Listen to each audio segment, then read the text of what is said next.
The Conjuring, Echoes of the Past. A fan fiction audiobook. Chapter 1. The Distressed Family. The ominous clang of bells from a nearby church echoed through the narrow, winding streets of the historic New England town. Its cobblestone paths, lined with quaint, centuries-old houses, held the secrets of countless generations. Amidst the charm and tranquility, one mansion stood in stark contrast. A mansion that had become the epicenter of fear, despair, and inexplicable dread.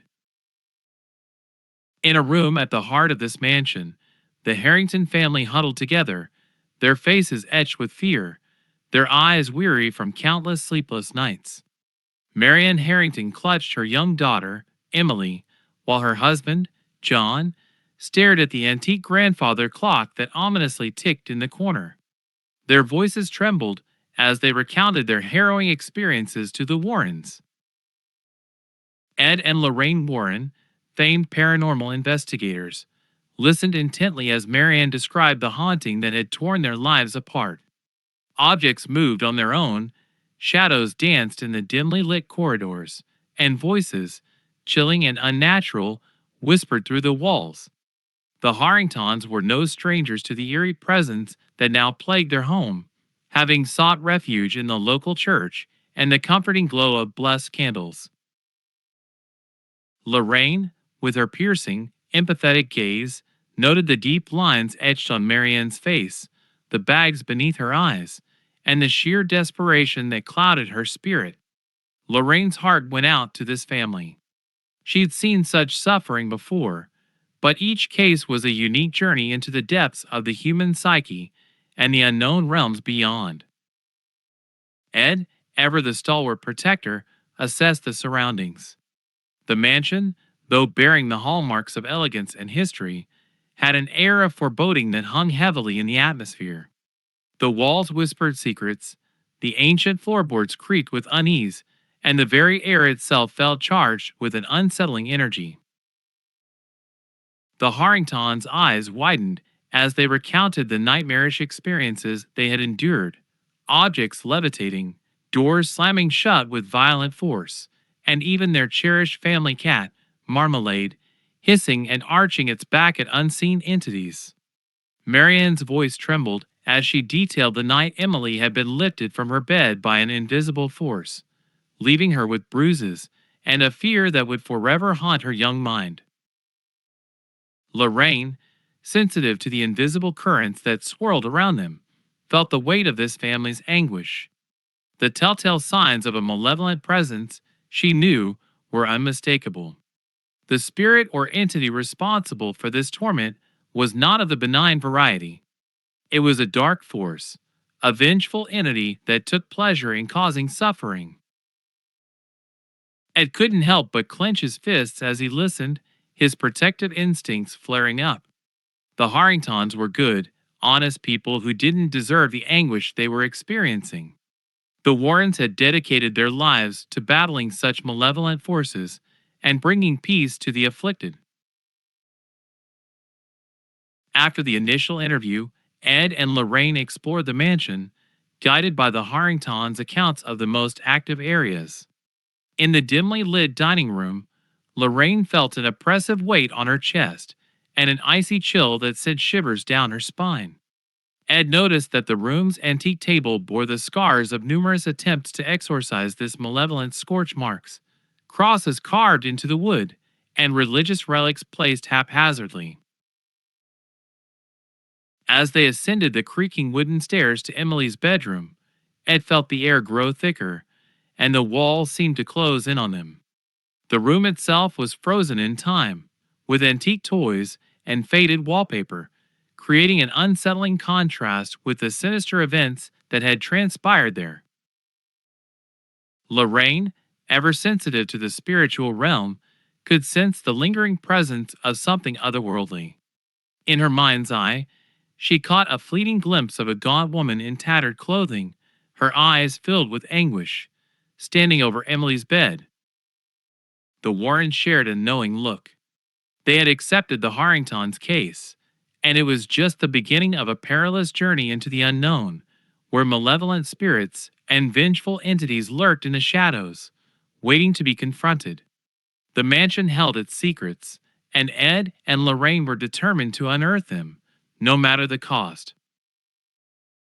With a sense of purpose and a resolve that had seen them through countless terrifying encounters, the Warrens prepared to confront the unexplainable and bring relief to a family whose lives had been turned into a waking nightmare. The mansion's dark history and its secrets would soon be revealed, but the true battle lay ahead, as Ed and Lorraine dared to challenge the malevolent entity that had taken residence within the haunted walls. Chapter 2: A History of Horror. As Ed and Lorraine continued their investigation into the Harrington mansion, they were acutely aware that they needed to understand the history that had given birth to the malevolent entity that now tormented the family. It was a dark and sinister presence, one that seemed inextricably tied to the past. They delved into the annals of the town's history, seeking answers that would provide context for the present nightmare. Their first stop was the town's local historical society. With its musty archives and yellowed pages, the society's collection of documents promised a glimpse into the shadows of the town's past. Ed and Lorraine, accompanied by the now supportive sheriff, sifted through centuries-old records, examining handwritten accounts and faded transcripts of witch trials. In the flickering light of antique lanterns, they uncovered the grim history of the town's witch hunts, a chapter that had been obscured over the years. It was a grim tale of paranoia, superstition, and betrayals, where neighbors accused neighbors, and fear ran rampant through the town's cobblestone streets. One document, in particular, seized Lorraine's attention. It was a fragile parchment filled with the eloquent but desperate words of a woman named Abigail Hathorne, a name that resonated through the annals of the town's history. In eloquent prose, Abigail detailed the horror of her trial, the lies and false accusations, and the torment that ultimately led to her execution as a witch. The diary painted a vivid picture of a woman wrongly accused, a woman who had faced cruelty and injustice with unwavering courage. As Lorraine's fingers traced the pages, her psychic abilities surged to life. She saw Abigail's life unfold before her, as though she was a silent observer in the past. Abigail, with her auburn hair and deep, sorrowful eyes, became a living presence in Lorraine's mind. She witnessed Abigail's arrest, the scornful whispers of her accusers, and the anguish of being branded a witch. Lorraine's vision culminated in Abigail's trial, a chilling courtroom drama where she defended herself with quiet dignity, pleading her innocence. Abigail's words, filled with defiance and righteousness, echoed in Lorraine's ears. Ed watched Lorraine, aware of the intense connection she had established with the past. He had seen her abilities manifest in numerous investigations, but this was different. The emotional intensity, the weight of Abigail's story, was palpable in the room. As the vision ended, Lorraine recounted what she had seen, describing Abigail's ordeal with haunting clarity. She emphasized the injustice of the trial, the vengeful fervor of the townspeople, and the torment that Abigail had endured. It was evident that Abigail's wrongful accusation and execution had left an indelible mark on the town's history, a stain that had been concealed but not erased. The connection between Abigail's tragic tale and the malevolent spirit haunting the Harrington mansion became unmistakable.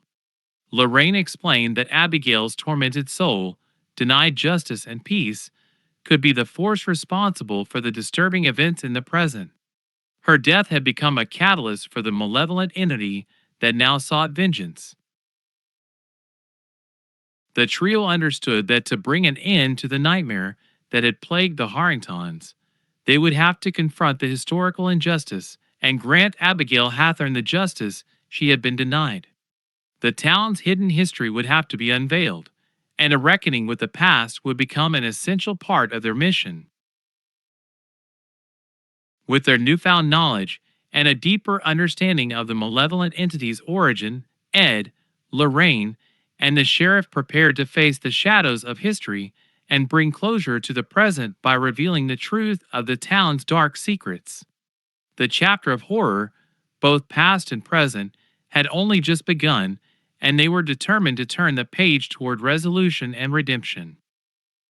Chapter 3: Unearthing the Diary. In their quest to uncover the truth behind the malevolent entity that haunted the Harrington mansion, Ed, Lorraine, and the sheriff found themselves drawn to the town's hidden history. They traced the threads of the past with a single hope: that the secrets concealed by time might lead to the redemption of both the present and the spirits trapped within it. The Harrington mansion's foreboding presence weighed heavily on them as they made their way to the town's historical society once again.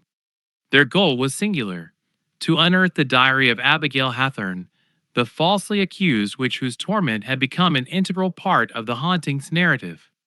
If Abigail's words could be resurrected from the pages of history, perhaps they could communicate with her tormented spirit and seek the truth she had been denied.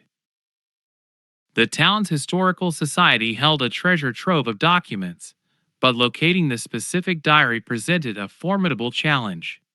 The archives contained a vast collection of journals, letters, and records, each with a story of its own, but the diary of Abigail Hathorne was like a needle in a haystack.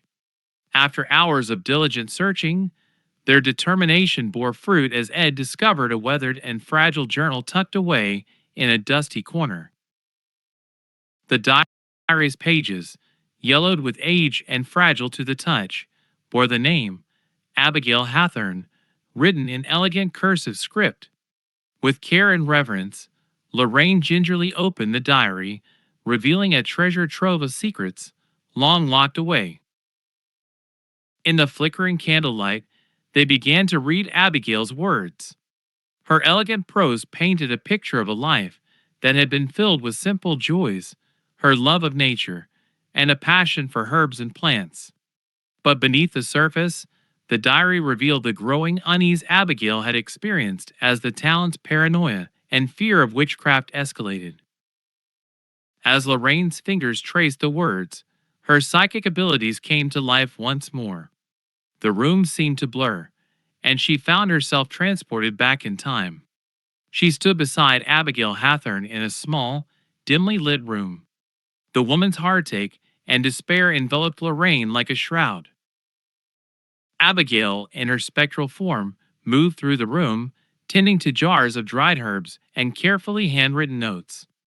Lorraine watched as Abigail described the whispers of her neighbors, the mistrust that had poisoned the town, and the baseless accusations that had turned friends and family against her. Abigail's diary recounted the days leading up to her arrest, when the townspeople had denounced her, and she had been subjected to a sham trial. The courtroom was vividly depicted in the diary, where she had faced accusers filled with righteous indignation and fervor.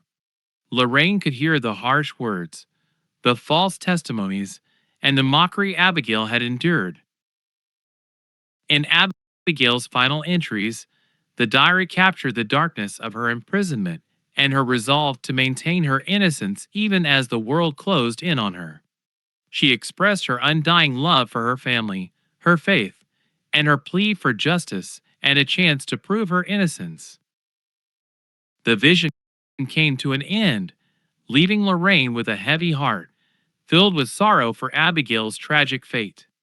She shared her vision with Ed and the sheriff, describing the emotional turmoil that had consumed Abigail Hathorne. It was clear that her spirit, wronged and tormented, was the source of the malevolent entity now haunting the Harrington family. With the diary as a link to the past, Ed, Lorraine, and the sheriff knew they had a way to reach out to Abigail and offer her the justice and peace she had been denied for centuries. It was a pivotal step in their journey to confront the malevolent entity and bring an end to the nightmare that had gripped the Harrington mansion. The diary was not merely a relic of history, it was a bridge between the past and the present, and they were determined to use it to unlock the secrets of a tortured soul and seek the redemption that had long been overdue. Chapter 4: Increasing Malevolence. The revelation of Abigail Hathorne's tragic past had shed light on the origins of the malevolent spirit haunting the Harrington mansion. Armed with her diary, Ed, Lorraine, and the sheriff believed they had the key to communicate with the tormented soul. Yet, they soon realized that their quest to confront the spirit would not be without peril. As they prepared to hold a seance, the Harrington family's situation took a chilling turn for the worse. The malevolent entity, now aware of the Warrens and the sheriff's intent, became increasingly aggressive and relentless in its torment. The entity's presence seemed to permeate every corner of the mansion, a sinister energy that sought to drive the family to the brink of madness. The shadows deepened, the walls seemed to pulsate with an eerie energy, and the air grew oppressively cold. Marianne and John Harrington found themselves trapped in a living nightmare, where each night brought new horrors. Objects hurled across the room, furniture slid menacingly, and the walls bore claw marks that seemed to appear and disappear at will. Lorraine, with her heightened sensitivity to the supernatural, felt the entity's malevolence close and around her like a vice. In the dead of night, she would wake to the sound of eerie whispers in the hallway outside her room. Her dreams became vivid, haunted by the anguished visage of Abigail Hathorne, her eyes pleading for release from her torment.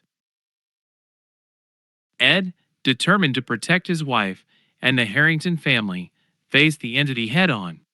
He often ventured into the darkened corridors, a cross in one hand and a vial of holy water in the other.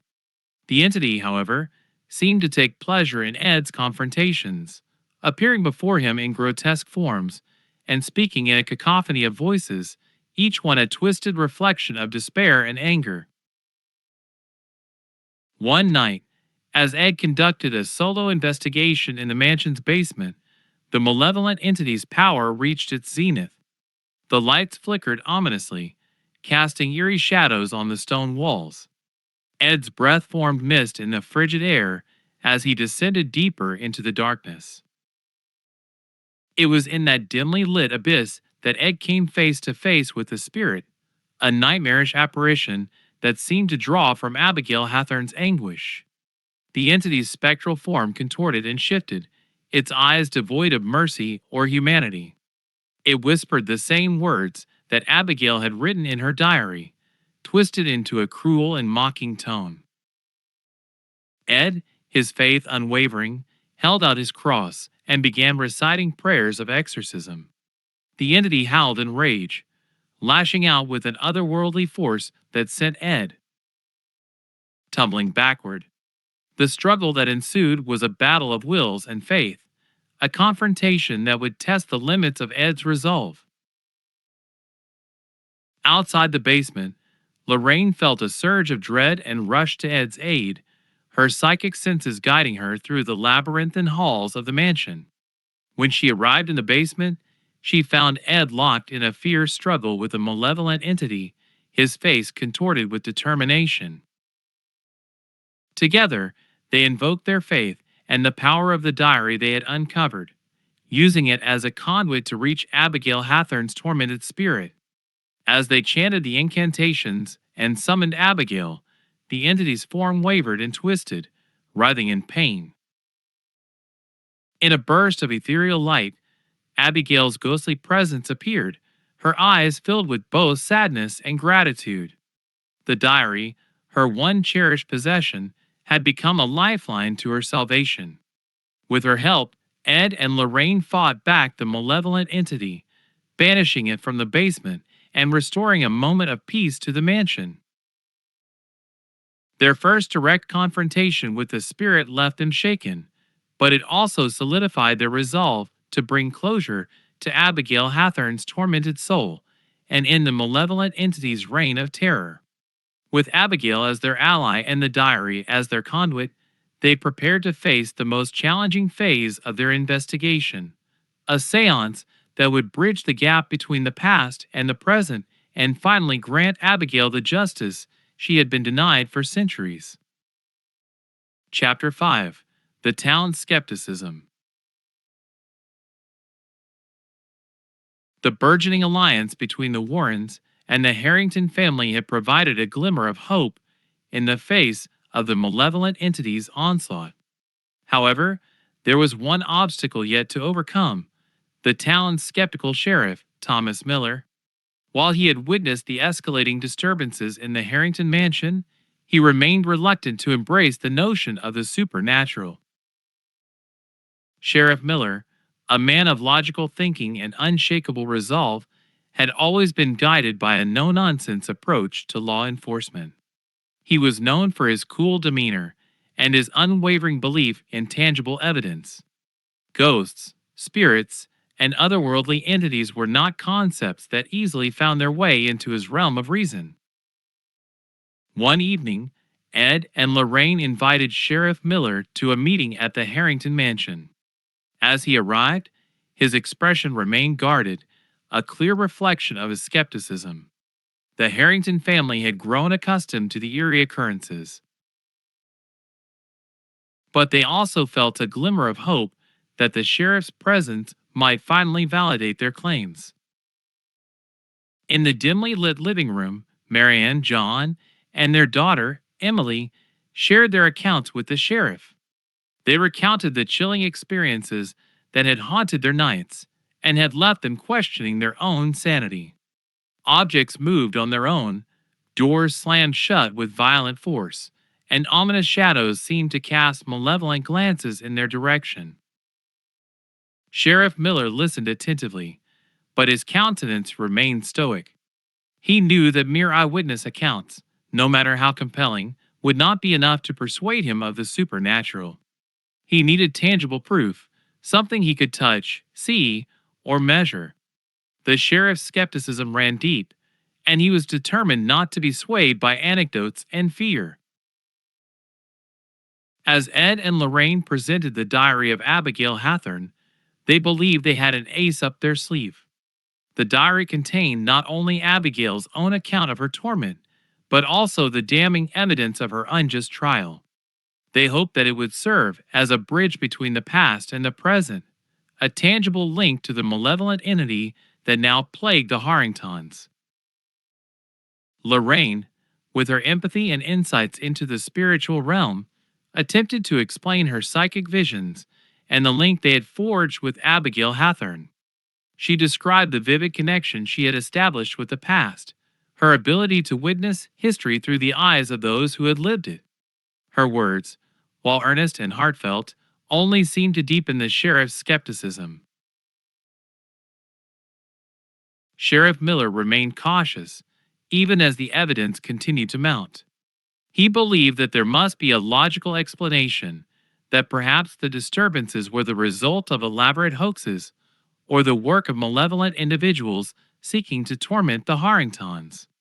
As he left the mansion that evening, his promise to cooperate was made with reluctance, but it was a promise nonetheless. Ed and Lorraine knew that they had a formidable challenge ahead of them, not only in confronting the malevolent entity, but also in winning over the sheriff's belief.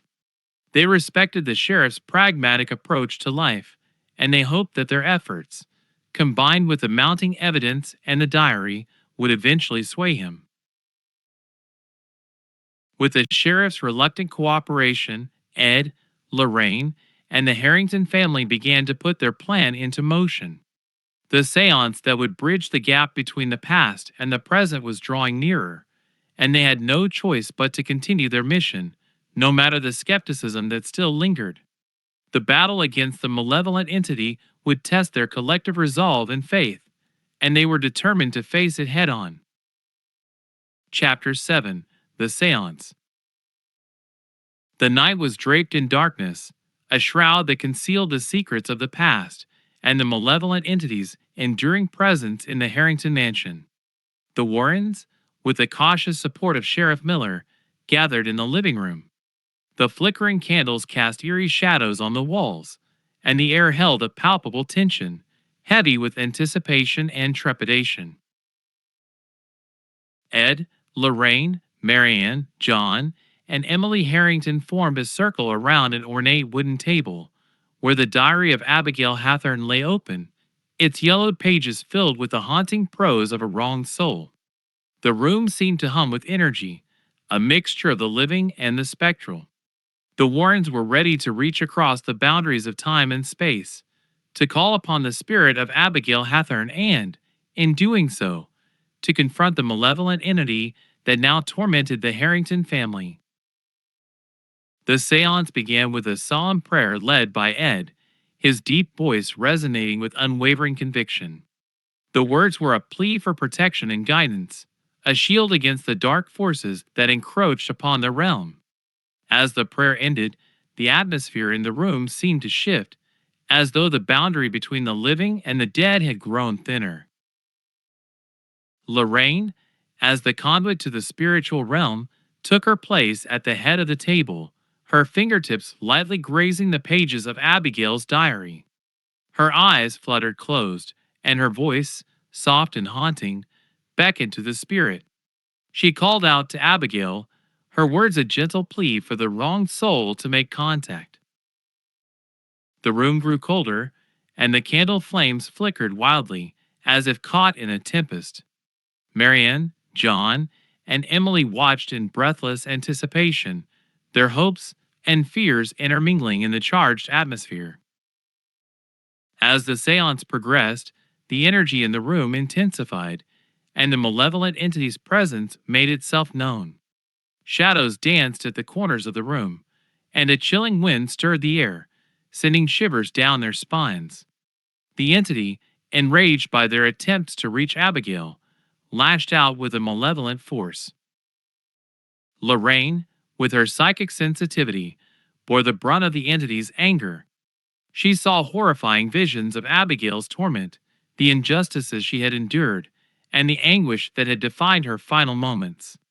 The room seemed to transform, its walls melting away to reveal the grim reality of the past. The Warrens and the Harringtons watched in silent horror as they witnessed Abigail Hathorne's trial. The ghostly courtroom materialized before them, complete with stern-faced judges, indignant accusers, and the accused woman, Abigail, standing with quiet dignity. The trial was a cruel mockery of justice, a travesty fueled by the irrational fear and hatred of the townspeople.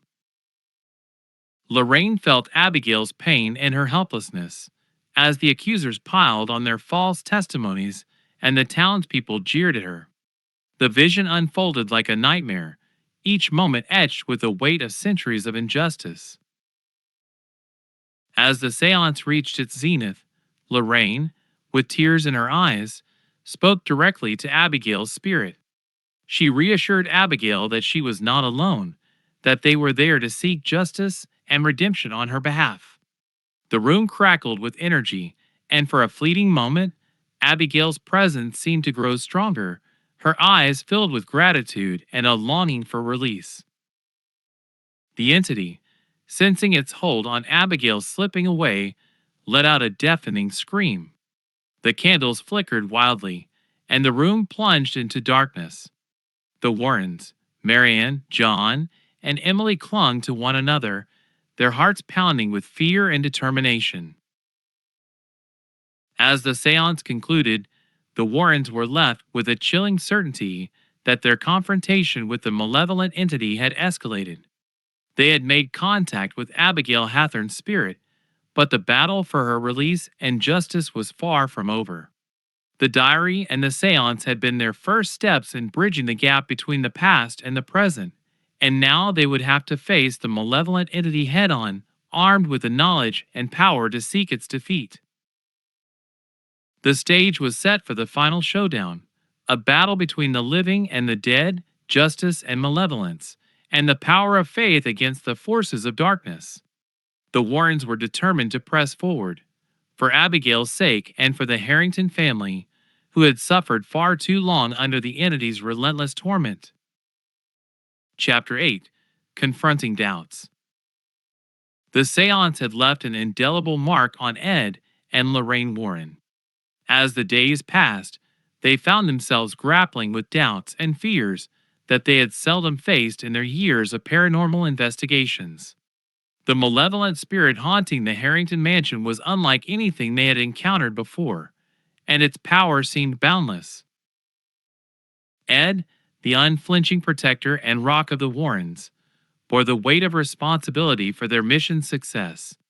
The safety of his wife, Lorraine, the Harrington family, and the sheriff weighed heavily on his shoulders. He couldn't deny the growing sense of unease that gnawed at his resolve. The malevolent entities, relentless attacks, coupled with the vivid horrors of the seance, had shaken him to his core. In the still of the night, he would often find himself gazing at the ceiling, lost in thoughts that he had dared not entertain before.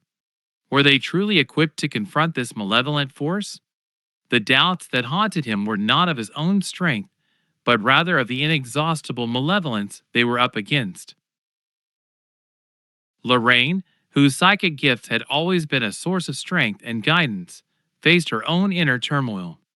The seance had exposed her to the raw emotions of Abigail Hathorne and the malevolent entity's wrath.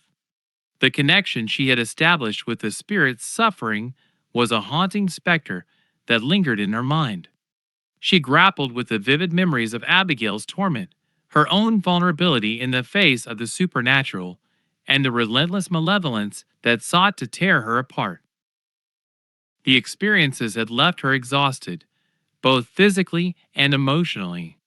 Lorraine had always been the empathetic bridge between the living and the dead, but the malevolent entity's power was unlike anything she had encountered before. It was an adversary that seemed impervious to reason or compassion, a relentless force that reveled in the pain it inflicted. As Ed and Lorraine struggled with their doubts and fears, the sheriff, too, faced a reckoning of his own.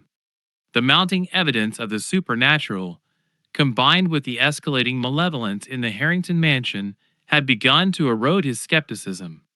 He couldn't ignore the undeniable truth any longer, as the malevolent entity's power became increasingly difficult to rationalize. One night, as he patrolled the town's quiet streets, he saw a shadowy figure dart across his path, an apparition that defied all logical explanation. He had witnessed the paranormal firsthand, and the experience shook him to his core. The sheriff returned to the Harrington mansion, where Ed and Lorraine were engaged in a fervent discussion about the malevolent entity's next move. He shared his own encounter with the paranormal, his voice tinged with a mixture of awe and trepidation. The evidence, it seemed, had finally won him over. With the sheriff's belief in the supernatural, the team was strengthened by their unity and the undeniable presence of malevolence that had taken root in the Harrington mansion. Ed and Lorraine still grappled with their doubts and fears, but they knew that their mission was far from over. The malevolent entity, now aware of their efforts to confront it, would not yield without a formidable battle. The final confrontation loomed, a high-stakes showdown between the living and the dead, as Ed, Lorraine, the sheriff, and the Harrington family steeled themselves for the ultimate battle against a malevolent force that sought to destroy them. The diabolical spirit had not yet revealed the full extent of its power, and the Warrens knew that they had to prepare for the most harrowing phase of their investigation as they ventured deeper into the heart of darkness that gripped the Harrington mansion. Chapter 9. Unveiling the Truth. The malevolent entity's power had escalated, and the tension within the Harrington mansion had become almost unbearable. Yet, with the sheriff's newfound belief and the unwavering support of the townspeople, the Warrens were determined to unravel the dark secrets that bound the entity to the past and confront the malevolence head-on. Together, they embarked on a journey through the town's history, piecing together the long-forgotten events that had led to the witch trials and the false accusations against Abigail Hathorne. The historical documents, journals, and witness testimonies revealed a horrifying tale of paranoia, superstition, and betrayal. As they delved deeper, they discovered that Abigail Hathorne had been a healer, a woman who had used her knowledge of herbs and remedies to aid her neighbors in times of sickness. The townspeople, however, had misunderstood her abilities as witchcraft, and their fear had spiraled into a frenzy of accusations. The truth was laid bare. Abigail was a victim of ignorance and hysteria, falsely accused of being a witch. Her trial had been a mockery of justice, a tragedy fueled by the townspeople's irrational fear. The collective guilt that had been buried for centuries now became impossible to deny. As they explored the town's history, the motivations of the malevolent entity became clearer. It was not merely a vengeful spirit seeking to inflict pain and suffering. It was Abigail's own tormented soul, trapped in a never ending cycle of despair, seeking justice and redemption for the injustice she had endured. The townspeople, once skeptics of the supernatural, began to witness the evidence of the entity's presence. Eerie shadows, unexplained phenomena, and the whispers of Abigail's spirit now haunted the town, eroding their skepticism and replacing it with a profound sense of unease. Together, the Warrens, the sheriff, and the townspeople decided to confront the town's dark past and bring justice to Abigail Hathorne.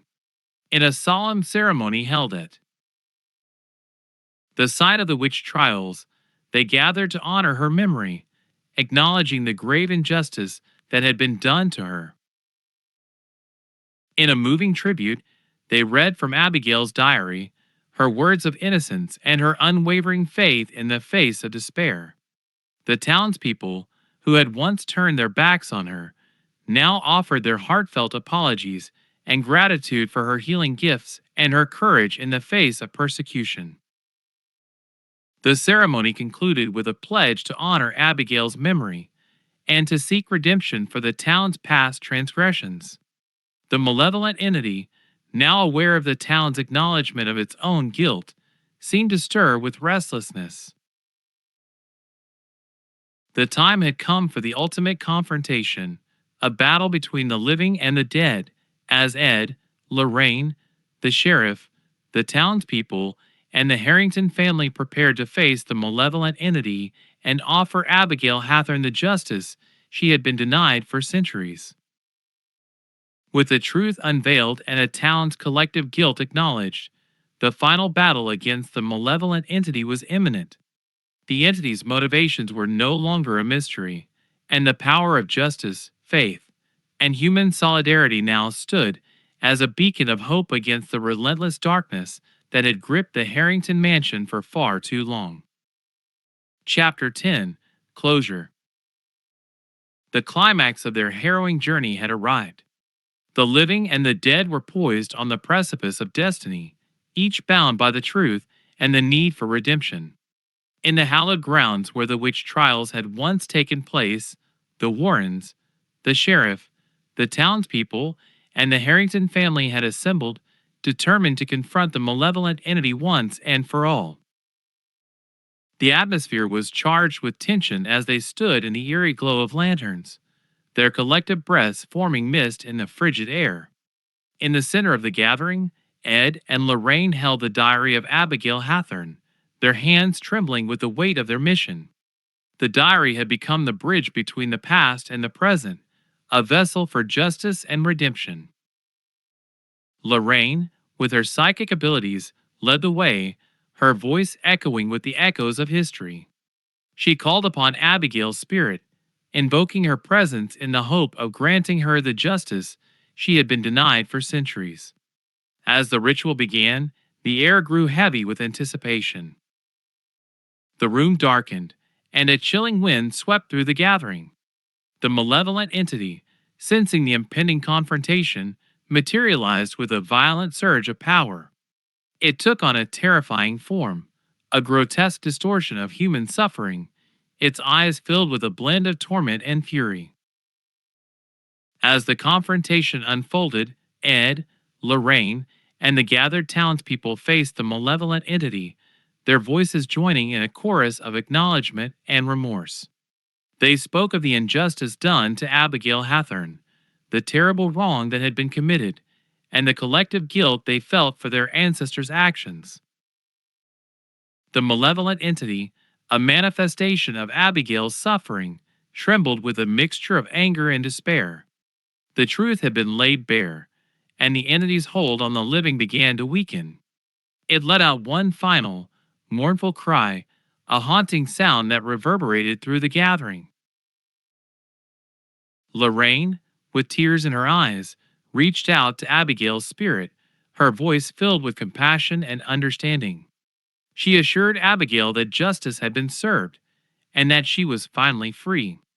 With a radiant light, Abigail's spirit emerged, her eyes filled with gratitude and relief. As Abigail's spirit ascended, the malevolent entity's form dissolved into nothingness, its malevolence vanquished at last.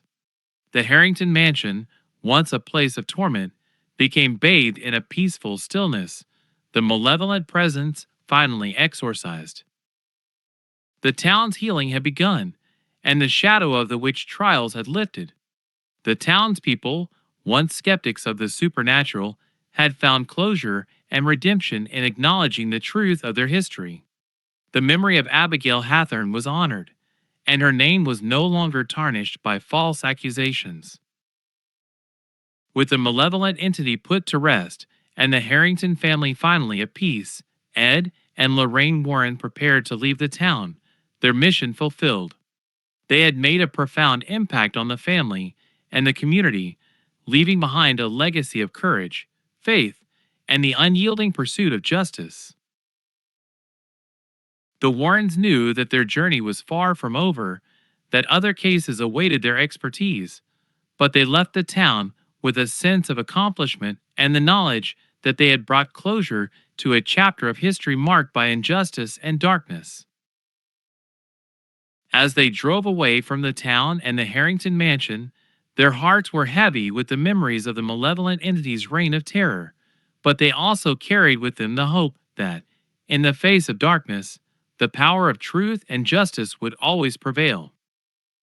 Hey there, fellow fiction enthusiasts.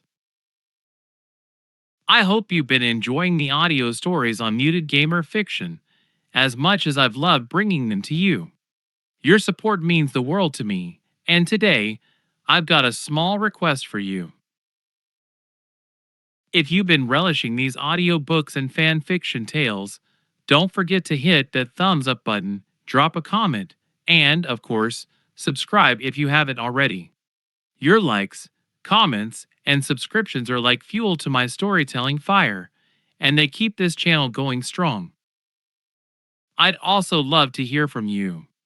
Whether you've got a particular fan fiction suggestion you're dying to share, or simply want to say hi, feel free to leave your thoughts in the comments section below. This channel is a community of like-minded fans, and your input is incredibly valuable.